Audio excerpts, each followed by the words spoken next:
ગઈ તારીખ 11/8/2024ના રોજ અત્રેના ભક્તિનગર પોલીસ સ્ટેશનમાં ફરિયાદી અક્ષયભાઈ રાજપૂત જે કેનેરા બેંકના મેનેજર છે એમને ફરિયાદ આપેલી કે એમના એટીએમ મશીનની અંદર ચેડા કરીને એક ઈસમ અવારનવાર પૈસા કાઢે છે અને પછી ડિસ્પ્લે ખોલી નાખે છે ચાવીથી અને એ રીતે ગેરરીતિ કરે છે અને વિશ્વાસઘાત કરે છે અને પૈસા ઉડવા છતાં પણ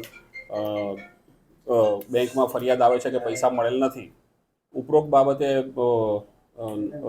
જે 332, 334, 316(2) અને 318(2) અને 62 નવી કાયદાની કલમ BNS મુજબનો ગુનો ભક્તિનગર પોલીસ સ્ટેશનમાં દાખલ કરી અને આગળની તપાસ ડિસ્ટ્રિક્ટ PSI વસાવા ચલાવી રહ્યા છે.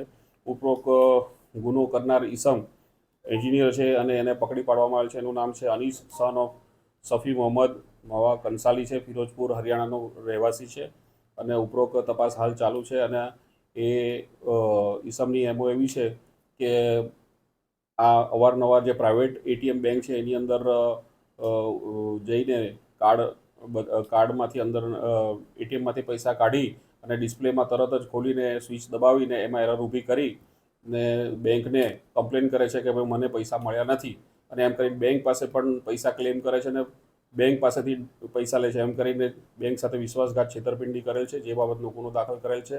આરોપી ઘણો રીઢો બનેલો છે અને બીજા સહારોપીની પણ તપાસ હાલ ચાલુ છે. અત્યાર સુધી એને 20 લાખ જેટલું અંદાજે કર્યું હશે, પણ હાલ તપાસ ચાલુ છે.